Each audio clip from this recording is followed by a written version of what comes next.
namanya mahsyar. Ya, semua orang akan ada di situ. Daripada Nabi Adam sampai kepada manusia terakhir akan berada di padang mahsyar.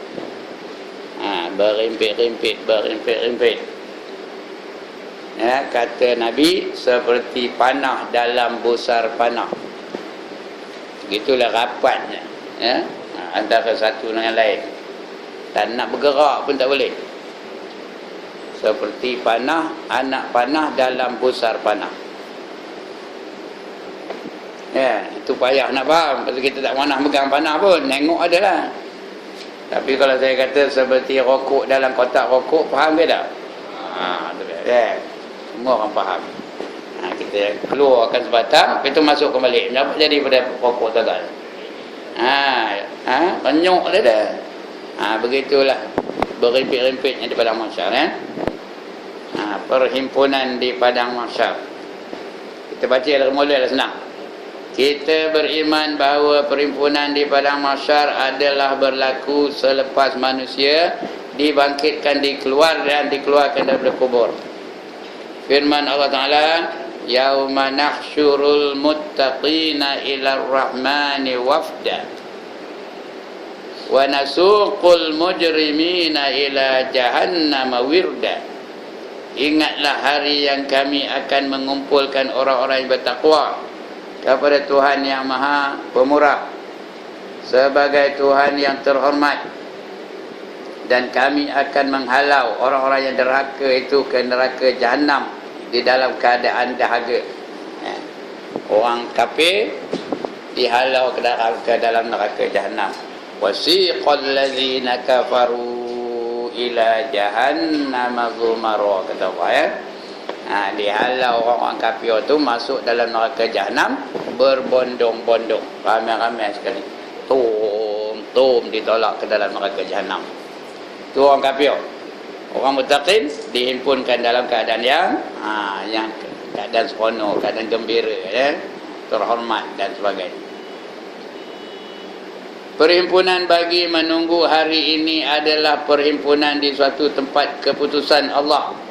Ini tempat yang Allah menentukannya terhadap manusia. Di padang mahsyar tu lah tempat kita menentukan nasib kita. Menunggu itulah jadi seksa tu. Menunggu sama ada seorang tu masuk syurga atau masuk neraka, itu jadi seksa besar. Semua akan terpaksa menunggu di hari kiamat besok. Mana yang dapat segera lah, mana yang tak dapat segera. Itu yang kita pergi jumpa Nabi-Nabi dulu tu, minta disegerakan. Jumpa Nabi Adam, apa kata Adam? Nafsi, masing-masing. Apalah, kamu, aku lah. Jumpa pula dengan Nabi Nuh, dia pun jawab nafsi. Jumpa pula dengan Nabi Ibrahim pun jawab nafsi. Jumpa pula dengan Nabi Musa pun jawab nafsi.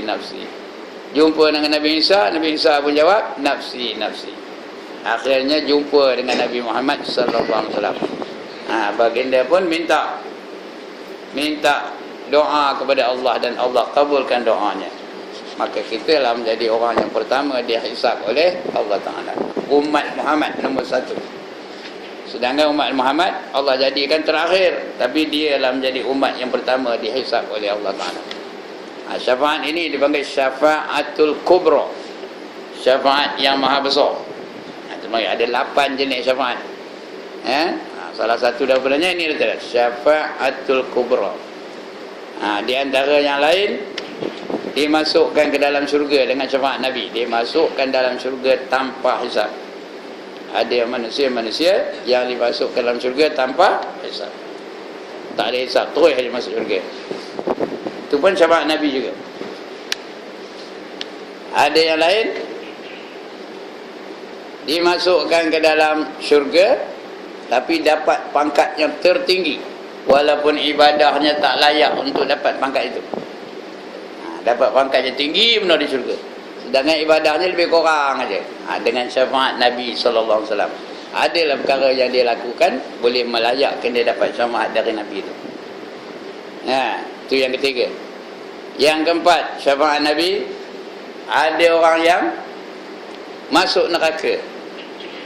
Udah masuk neraka, dia keluar dari neraka, dapat pula masuk syurga juga dengan syafaat Nabi sallallahu alaihi wasallam. Itu yang keempat. Yang kelima, ada orang yang masuk neraka kekal abadi selama-lamanya, tapi diringankan siksanya dengan syafaat Nabi juga, termasuk Abu Talib, bapa saudara kepada Nabi, bapa kepada Sayyidina Ali karamallahu wajhah. Diringankan siksanya, walaupun dia masuk dalam neraka tu selama-lamanya. Lagi apa? Nanti jap. Ada saya catat sini. Orang yang masuk ke dalam syurga, orang yang mendapat syafaat dari Nabi sallallahu alaihi wasallam. Nanti. Ya.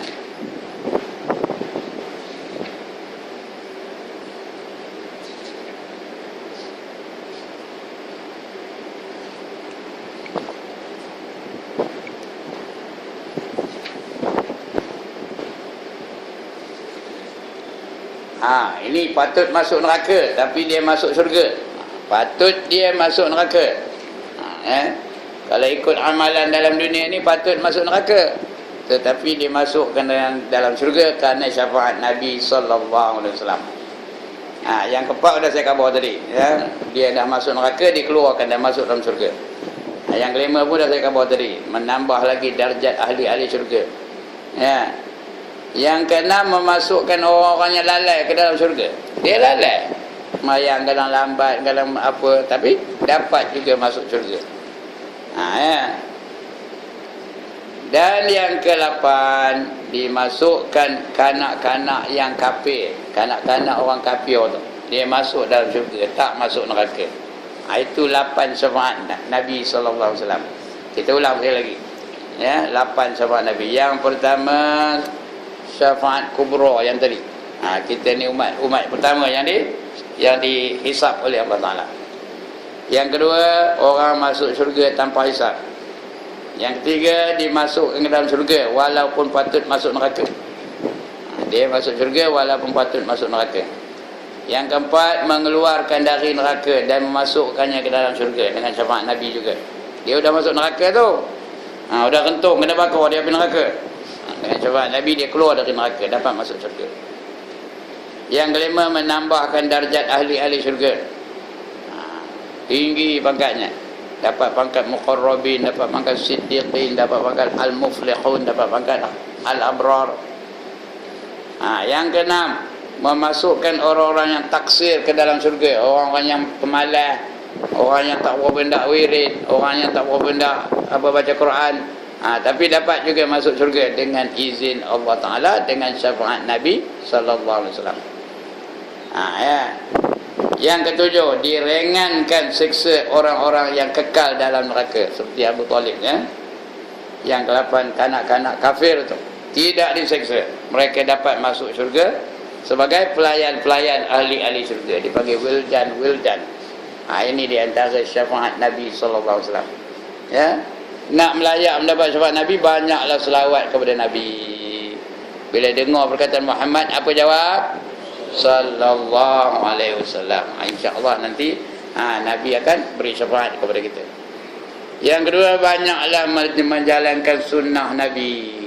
Jangan mencemuh sunnah Nabi, jangan menghina sunnah Nabi.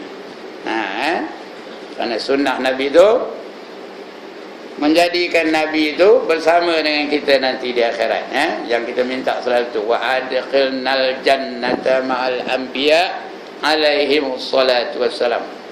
Masukkanlah kami ke dalam syurga bersama dengan nabi-nabi alaihimus salatu wassalam. Itu nama mahsyar, ya. Perhimpunan bagi menunggu hari ini adalah perhimpunan di suatu tempat keputusan Allah terhadap manusia. Selepas itu Allah menyuruh malaikat memandu manusia ke padang mahsyar. Dalam keadaan manusia pada hari itu samalah dengan keadaan mereka semasa keluar daripada perut ibu. Maknanya apa? Telanjang. Semua manusia di padang mahsyar nanti akan telanjang. Tak ada yang berkain, tak ada yang baju, tak ada yang berjaket, apa pun tak ada, telanjang saja. Bila dengar tu ngeling-ngeleman Aisyah, "Tidak kemalu ya Rasulullah," kata dia Aisyah. "Tidak kada mengintai mana kopi orang ni punya, orang ni punya, orang ni mana kopinya." Ya. Apa jawab Rasulullah? Masa itu tak sempat nak malu. Ya, tak sempat nak malu, tak sempat nak ngintai untuk orang. Masing-masing takut tentang nasib diri masing-masing. Tak sempat. Ya. Masa itu tak ada ingatkan siapa pun. Tak ada ingatkan saudara, tak ada ingatkan isteri, tak ada ingatkan anak-anak, apa pun tak ingat. Hanya dia ingat apa akan jadi pada diri aku. What is going to happen to me? Itu aja yang dia ingat. Yauma yafirrul mar'u min akhihi wa ummihi wa abihi wa sahibatihi wa banihi likulli imri'in minhum yawma idzin sya'nun yughni, kata Allah dalam surah Abasa wa Tawalla. Bacalah surah Abasa tu. Ya. Jadi dalam keadaan mereka keluar daripada perut ibu masing-masing, iaitu berkaki ayam, bertelanjang dan tidak berkhitan, tak ada khitan. Ya. Kenyataan ini adalah berdasarkan kepada hadis Nabi sallallahu alaihi wasallam daripada Aisyah radhiyallahu anha. Beliau mendengar Rasulullah sallallahu alaihi wasallam bersabda, "Yuhsyarun nasu yaumal qiyamah khufatu uratu urla." Qultu ya Rasulullah, yanzuru ba'duhum ila ba'd, tidak kena merhatikan orang ni nengok, orang ni nak nengok. Ya, kata Aisyah tanya kepada Rasulullah, "Ya Aisyah," kata Rasulullah, "al-amru asyaddu min an yanzura yafduhum ila ba'duhum ila ba'd," bukan ba'duhum ila ba'd. Dihimpunkan manusia pada hari kiamat dalam keadaan berkaki ayam, bertelanjang dan tidak berkhitan. Ini Nabi ngapa ni ya? Lalu berkata Aisyah, "Wahai Rasulullah, kalau begitu manusia di hari itu dapat melihat aurat yang lain. Orang ni dapat tengok orang ni punya, orang ni dapat tengok orang ni punya." Baginda menjawab, "Wahai Aisyah, suasana di hari itu membingungkan manusia daripada melihat seseorang akan aurat orang lain. Tak sempat nak tengok aurat orang lain." Begitulah huru haranya, begitulah kelam kabutnya. Kalau dalam dunia ni nampak juga, jangan ambil lalu terlihat. Nampak dia aksiden tu, tokoh ini renyuk, yang ni apa, nampak tu. Itu dalam dunia ni. Kalau rumah terbakar, ya, macam mana kelam kabut pun nampak juga. Kalau ada orang telanjang, nampak tak? Dalam ramai-ramai tu rumah terbakar, dia keluar dari rumah tu telanjang, nampak tak kita? Nampak, telanjang dia tu ya. Di akhirat besok tak sedar, tak nampak, tak ambil perhatian pun. Masing-masing mengingatkan diri masing-masing sahaja.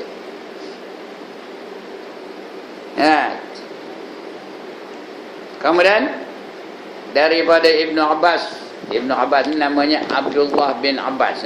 Abdullah bin Abbas. Dia bila ada Abdullah ni selalu Ibnu. Abdullah bin Umar apa? Ibnu Umar. Abdullah bin Abbas, Ibnu Abbas. Abdullah bin Mas'ud, Ibnu Mas'ud. Itu dia. Kalau ada Abdullah tu biasanya dia dipanggil gelaran Ibnu. Katanya anak Syabah, Ibnu Abbas. Beliau menceritakan khataba Rasulullah sallallahu alaihi wasallam faqala, "Ya ayyuhan nas, innakum mahsyuruna ila Allahi khuffatan urata urla." Summa qala, "Kama bada'na awwala khalqin na'idu wa'dan alaina inna kunna fa'ilin." Summa qala, "Ala wa inna awwala li khalaiqi yuksa yawmal qiyamah Ibrahim. Ala wa innahu yukha'u birijalin min ummati wa yu'khadhu bihim zata shimali fa aqulu ya Rabb ashabi fa yuqalu innaka la tadri ma ahdasu ba'daka. Wa aqulu kama qala al-'abdu salihu wa kuntu 'alaihim shahida ma zumtu fihim falamma tuwaqqaitani kunta antar raqib 'alaihim wa yuqalu inna haula'i lam yazalu murtaddaina ala aqabihim munzu faraqtahu. Rasulullah sallallahu alaihi wasallam sabda, pernah berucap dengan katanya, wahai manusia, wahai manusia, orang komen semua, kata Nabi, sesungguhnya kamu akan dihimpunkan Allah kepada Allah di mahsyar. Semua akan berjumpa dengan Allah nanti di padang mahsyar dalam keadaan berkaki ayam, tak ada kasut, bertelanjang, tak ada pakaian, dan tidak berkhitan, tak ada berkhitan, tak ada sunat. Kemudian baginda membaca ayat, kama bada'na awwala khalqi nu'idu wa'dan alaina inna kunna fa'ilin. Itu ayat Quran dia. Surah apa, tak ada kabar di sini surah apa, saya pun tak tahu surah apa. Sebagaimana kami telah memulakan penciptaan pertama, begitulah kami akan mengulanginya. Ini suatu janji yang pasti yang kami tepati, yang pasti kami tepati. Sesungguhnya kamilah yang akan melaksanakannya. Kemudian baginda berkata, ketahuilah bahawa awal-awal makhluk yang diberi pakaian di hari kiamat ialah Nabi Ibrahim. Nombor satu dapat pakaian Nabi Ibrahim, bapa kepada orang-orang Islam. Itu Nabi Ibrahim. Sebab kita sembahyang sebut Nabi Ibrahim, di samping Nabi Muhammad sebut juga Nabi Ibrahim. Dia yang pertama dapat pakaian dari Allah Ta'ala. Ketahuilah bahawa sesungguhnya akan dibawa datang lelaki daripada umatku, kemudian ditarik mereka kepada pihak kiri, iaitu neraka. Maka aku berkata, wahai Tuhanku, mereka adalah sahabatku. Lalu dijawab, sesungguhnya engkau tidak mengetahui apakah mereka telah lakukan selepas wafat engkau. Ditarik satu orang nak masuk dalam neraka. Nabi pun kata, ini umat aku ni ya Rasulullah, kenapa nak taruh masuk neraka? Jawab Allah, kamu tak tahu apa dia telah buat setelah kamu wafat. Tengok apa dia buat. Maka aku berkata, bagaimana seorang hamba yang soleh, iaitu Nabi Isa bin Maryam, bagaimana sesungguhnya engkau tidak mengetahui apakah mereka telah lakukan selepas kamu wafat. Maka aku berkata, sebagaimana seorang hamba yang soleh, iaitu Nabi Isa bin Maryam berkata, kuntu alaihim syahidan ma dumtu fihim falamma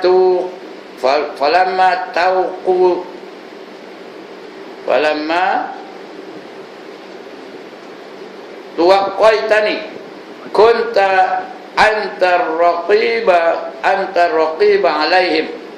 Maksudnya, dan aku adalah penyaksi terhadap mereka selama berada di kalangan mereka. Manakala engkau mematikan aku, maka engkau adalah pemerhati di atas mereka. Lalu dijawab kepadaku, sesungguhnya mereka itu berkekalan dalam keadaan murtad sejak daripada engkau meninggalkan mereka. Sebab itu dibawa mereka itu masuk ke dalam neraka. Sedangkan mereka zaman hidupnya Nabi itu, mereka adalah sahabat. Tapi rupanya bila wafat saja Nabi, mereka menjadi murtad. Lalu dimasukkan ke dalam neraka. Kejadian murtad ni berterusan sampailah hari kiamat. Ada ajalah manusia yang nak murtad. Sekarang ni ramai dah, ramai manusia yang murtad. Kadang-kadang dia memilih untuk murtad, kadang-kadang dia tak sedar yang dia tu murtad. Murtad tu artinya apa? Ditolak keimanannya. ditolak. Walaupun dia tak teringin nak murtad, tapi ditolak juga. Kerana dia melakukan perkara-perkara yang boleh merosakkan akidahnya. Di antaranya mempertikaikan hukum Allah. Ya, mana sesuai dilaksanakan hudud dalam negara majmuk seperti Malaysia. Apa hukumnya? Apa hukumnya? Murtad. Ya. Atau menghina sahabat-sahabat Nabi, murtad. Atau mempertikaikan Al-Quran, murtad. Atau menghina-hina hadis Nabi, murtad. Banyak benda yang boleh menyebabkan dia murtad. Murtad tu sampai dia mati. Walaupun dia dulunya sahabat, maka kalau dia murtad, masuk neraka lah. Dosahkan sahabat. Pak saudara Nabi pun masuk neraka juga. Abu Talib mati kafir juga, masuk neraka juga. Ini kan pula sahabat, ini kan pula orang zaman kita ni jauh daripada Nabi. Di tempat perhimpunan tersebut manusia akan menemui bencana dan huru-hara yang dahsyat. Al-Miqdad bin Al-Aswad meriwayatkan bahawa Rasulullah sallallahu alaihi wasallam bersabda,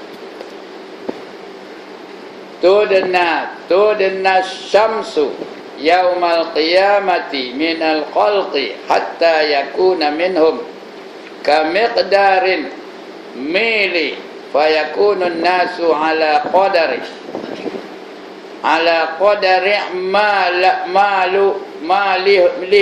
malihim fil arq faminhum man yakunu ila ka'baihi wa minhum man yakunu ila rakabataihi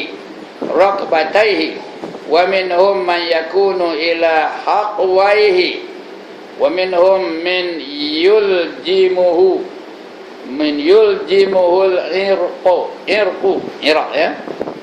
iljaman wa asyari sallallahu alaihi wasallam biyadihi ila fihi. Pada hari kiamat matahari akan menghampiri manusia hingga jadilah ia hampir dengan manusia hanya sekadar 1 mil. 1 mil tu kan? Satu batu. 1 mil tu jauh tu. Dalam keterangan lain dikatakan sejengkal matahari itu dari kepala. Tapi kalau 1 mil tu pun air. Sekarang ni berapa jauh matahari itu dari kepala? Berapa jauh? Tak tahu berapa juta batu jauhnya. Pun tak tahan kita. Ini kan pula kalau dia 1 mil, 1 batu. 1 mil tu cakap Arabnya, cakap orang putihnya mile. Apa dia? Ekon tak terekon kan? Ya. Mudah mengelupur ekon apa? Ya. Itu matahari itu 1 mil daripada kepala.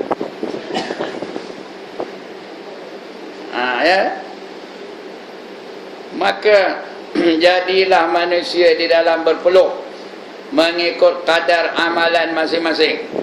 Kita tu semua berpeluh-peluh belakang esok. Peluhnya panas ke sejuk? Panas lah, baru kena cahaya matahari 1 mil punya matahari. Ikut amalan masing-masing. Ada yang peluhnya had ukuran had apa, buku lali. Ada yang had betih, ada yang had lutut, ada yang had peha, ada yang had pinggang, ada yang had perut, ada yang had dada, ada yang had tengkuk, ada yang apa kepala. Ikut amalan masing-masing. Ada di antara mereka peluhnya tu sampai kepada 2 buku lalinya. Itu tak ada banyak punya dosa tu. Ada di antara mereka peluh kepada lututnya. Ada di antara mereka sampai kepada pinggangnya. Dan ada di antara mereka peluhnya mengelilingi tengkuknya. Dan baginda mengisyaratkan dengan tangannya kepada mulutnya sampai ke mulut wadah.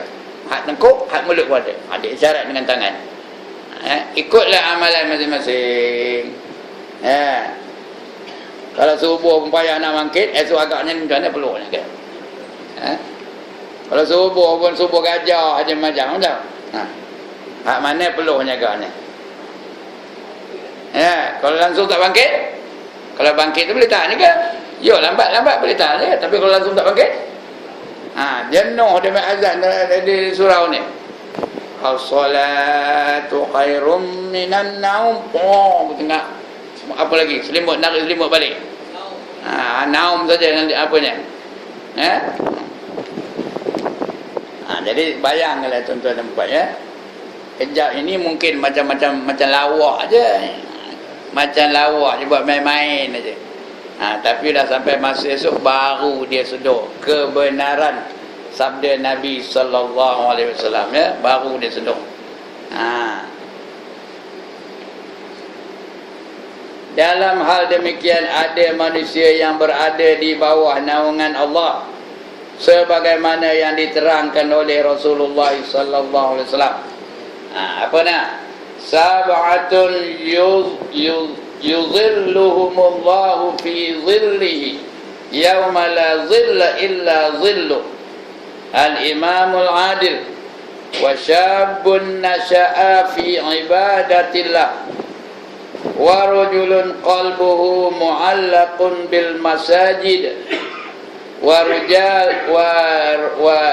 rajulani nahayan fillahi jtama'a alaihi wa tafarraqa alaihi wa rajulun da'athum ra'atun zatul munsibi wa jamalin faqala inni akhafullah wa rajulun tasaddaqa bisaddaqatin fa'akhfaqa hatta la ta'lamu yaminuhu ma tunfiqu shimaluhu wa rajulun zakarallahu haliyan fafadat ainahu. Apa artinya katanya? 7 golongan manusia Allah akan naungi mereka di bawah naungan pada hari kiamat, yang pada hari itu tidak ada sebarang naungan. Tidak ada sebarang naungan kecuali naungan Allah. Ada 7 golongan yang dapat naungan nanti di akhirat. Di hari yang tak ada naungan, atap tak ada, payung tak ada, teduh tak ada, pokok tak ada, apa pun tak ada naungan. Hanya naungan itu je ada. Apa nama naungan tu? Naungan Arash. Arash tu dah ada, sekarang ni dah ada. 4 malaikat sedang memikul itu. Bila hari kiamat besok tambah lagi 4. Jadi 8 yang memikul Arash. Untuk memberi lindungan kepada mereka-mereka yang layak untuk diberi lindungan. Ya, siapa yang dapat lindungan tu? Yang pertama imam, iaitu ketua pemerintahan yang adil. Ya, imam yang adil, yang menjalankan perintah Allah dengan penuh keadilan. Seperti Umar ibn Aziz umpamanya, seperti Umar ibn Khattab, seperti Abu Bakar As-Siddiq. Itu pemerintah yang adil. Atau kita tak masalah, kita bukan pemerintah. Kita bukan pemimpin, tak masalah dah. Merasa tengok apa kepimpinan kita, apa yang di bawah kepimpinan kita. Kalau dia seorang aja, isteri tak ada, anak tak ada, dia ada juga kepimpinannya. Dia memimpin matanya, memimpin telinganya, memimpin kakinya, memimpin tangannya. Kalau dipimpinnya segala anggota 7 tu mengikut perintah Allah, itu kira adil lah tu. Layaklah dapat naungan Arash. Jangan bila sebut pemimpin yang adil tu nampak najib aja. Kita nampak pemimpin juga. Kullukum ra'in wa kullukum mas'ulun an ra'iyati, kata Nabi. Setiap kamu adalah pemimpin, dan setiap pemimpin akan ditanya tentang kepimpinannya. Tengok kapasiti masing-masing lah. Tengok jawatan masing-masing. Kalau dia solo aja, jawatan apa tak ada, dia memimpin anggotanya. Kalau ada isteri, memimpin isteri. Kalau ada anak, memimpin isteri dan anak-anak. Kalau ada orang gaji, memimpin isteri, anak-anak orang gaji pula tu. Kalau dia ketua jabatan, memimpin diri dia dan juga orang-orang yang di bawah jagaan dia. Kalau pengulu, dia memimpin diri dia, isterinya, dan memimpin orang-orang yang dalam mukim dia. Kalau dia DO, dia memimpin diri dia, memimpin anak isteri dia, memimpin lagi apa yang dipimpinnya? Orang-orang yang di dalam daerah kawalannya. Kalau orang bersuatu jahat, dia memimpin diri dia, isteri dia, keluarga dia, dan juga orang-orang yang di dalam apa jajahan dia. Kalau dia menteri besar, dia memimpin dirinya, keluarganya, anak-anak segala itu, dan juga memimpin orang-orang dalam negerinya. Kalau dia Perdana Menteri, satu negara ni, itu di bawah tanggungannya. Kalau dia adil, maka dia adalah orang yang pertama dapat naungan Arasy, di mana tidak ada naungannya. Jadi semua orang ada peluang. Kerana kita ni pemimpin belaka. Nabi khabar apa itu? Kullukum ra'in, tiap-tiap kamu adalah pemimpin. Ya. Itu yang pertama, pemimpin yang adil ataupun imam yang adil. Al-imamul adil. Imam tu bukannya imam sembahyang aja. Jadi pemimpin yang adil. Memimpin sembahyang itu imam. Yang kedua, pemuda yang hidup dalam beribadat kepada Allah. Pemuda yang warak, dalam hadis lain dikatakan pemuda yang warak. Dari muda sampai dia mati tak pernah melakukan sebarang dosa. Itu pemuda yang warak. Tak ada dosa langsung. Kalau ada pun dia cepat-cepat taubat. Dia mati tidak meninggalkan sebarang dosa. Kalau ada apa itu. Ya, tuan-tuan ada lah dosa. Itu sebab kita selalu taubat. Itu sebab dia suruh kita ni taubat, segera bertaubat, jangan tunggu dah tua yang baru nak taubat. Bila nak taubat? Now, at this moment, now, ya. Al-an kata Arab. Sekarang ni, jangan tunggu-tunggu. Mudah-mudahan kita masuk dalam golongan pemuda yang warak tadi. Ya. Lawan warak apa? Apa? Wakra, pandai ni. Ya. Lawan warak tu wakra. Jangan jadi wakra. Kita nak jadi pemuda yang warak. Bila sebut pemuda, jangan jealous ya. Pemuda tu sekali dengan pemudi lah. Tapi dalam bahasa Arab ni semua rajulun, betul, lelaki. Ya. Pemuda dengan pemudi sekali lah tu, serupa tu. Pemudi yang warak pun dapat juga. Macam orang putih juga. Orang putih sebut man tu ya. Dia sebut man je. Tapi bukan tak masuk women, masuk juga. Men and women ya. Macam tu. Lagi apa? Yang ketiga, lelaki yang hatinya terikat dengan masjid. Dia nak ke masjid aja. Ya. Semayang dia tak selesa semayang seorang-seorang di rumah. Ya. 5 waktu sehari semalam dia semayang di masjid aja, di surau aja, berjemaah aja. Ya. Jadi orang-orang inilah yang layak dapat menerima naungan Arasy. Kalau dia betul-betul usaha betul-betul 5 waktu sehari semalam, ya, sampai dia mati, dia dapat 5 fadilat. Yang pertama, dilapangkan hidupnya. Yang kedua, dilepas daripada siksa kubur. Yang ketiga, menerima kitab amalnya dengan tangan kanannya. Yang keempat, meniti siratal mustaqim cepat seperti kilat. Dan yang 5, masuk syurga tanpa hisab. Ndak ke tak ndak? Kali lagi, ndak ke tak ndak?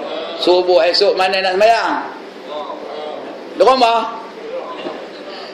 Di mana ada jemaah lah, di surau boleh, di masjid boleh, di markas boleh, di pejabat boleh, asalkan ada ada jemaah. Jangan seorang-seorang di rumah. Ya. Paling komannya, paling kudinya, paling corotnya, paling tak gunanya, paling hampah je, dia semayang di rumah bersama isteri dan anak-anaknya. Itu dapatlah fadilat berjemaah ya. Kalau seorang aja, itu semayang sesat kata Nabi. Walau annakum sallaitum fi buyutikum kama yusalli hadzal mutahallifu fi baiti la taraktum sunnata nabiyikum walau taraktum sunnata nabiyikum la dhalaltum kata Nabi. Sekiranya kamu semayang sengaja semayang di rumah kamu seperti mana mereka yang tak hadir pada malam ini kerana mereka sembahyang di rumah mereka masing-masing, maka kamu telah meninggalkan sunnah Nabi kamu. Barang siapa meninggalkan sunnah Nabi kamu, maka sesatlah kamu, kata Nabi, ya. Sesat. Sebab itu make it a point, sungguh-sungguh, supaya kita 5 waktu sehari semalam berjamaah, jangan seorang-seorang, ya. Bersungguh-sungguh 5 waktu aja, bukan satu waktu aja, ya. Mesti 5 waktu sehari semalam. Itu yang apa tadi? Yang ketiga, ya. Dapat amal kitab amalnya dengan tangan kanannya. Yang keempat, melalui titi siratal mustaqim, cepat seperti kilat. Yang kelima, masuk syurga tanpa hisab. Itu dia. Itulah kena orang betul di samping dapat naungan aras ni tadi, ya. Bila dia besok dapat naungan aras, kerana dia sentiasa di masjid aja dia punya hati. Ya, sentiasa. Lebih-lebih lagi bulan Ramadan dia i'tikaf di masjid aja, ya. 10 malam yang terakhir di mana dia duduk? 10 malam terakhir dia duduk mana? Dalam masjid aja. Nabi Muhammad 10 malam terakhir tak pernah balik ke rumah, sentiasa berada dalam masjid. Sedangkan Nabi tu berapa isterinya? Dalam satu masa paling komannya 9 orang isterinya. Isteri Nabi ada 11. Tapi dalam satu masa ada 9 orang. Ya? 9 orang tau. Pun juga tak pernah dia tidur di rumah, meninggalkan isteri-isterinya. Kita ditindik dengan kaki, udah tak lalu bangkit. Kaki tua pula nindik tu. Kalau kaki muda boleh tahan kan? Udah tak lalu nak bangkit nak pergi masjid. Ya. Bukan tuan-tuan ni dah ada yang menolak tengok mata ni. Ustaz ngati aku je kata, ya. Macam tahu-tahu je ustaz kata, ya. Itu dah tuan-tuan, ya.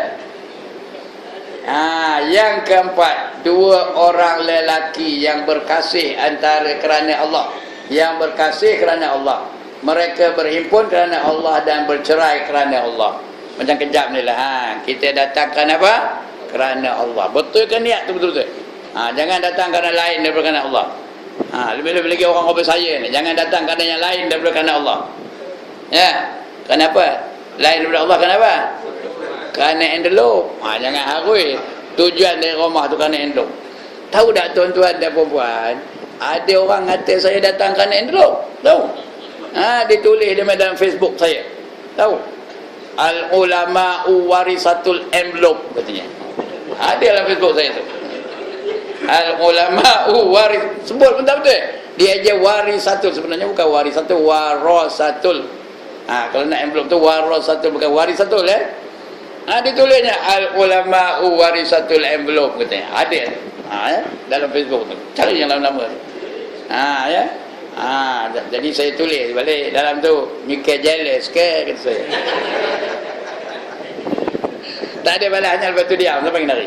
Lama dah ni, dia bukan dekat lebih 6 bulan dah. Tulis tu, ya. Macam dia tahu je ngagau hati saya ni. Terasa tak? Terasa. Mana pula tak terasa, ya. Okey. Jangan kerana lain, semata-mata kerana Allah, ya. Jangan kerana envelope, kerana makan, kerana apa, lantak. Ada, tak ada. Kalau ada, nyerongin. Tak ada, jangan monyok. Ya.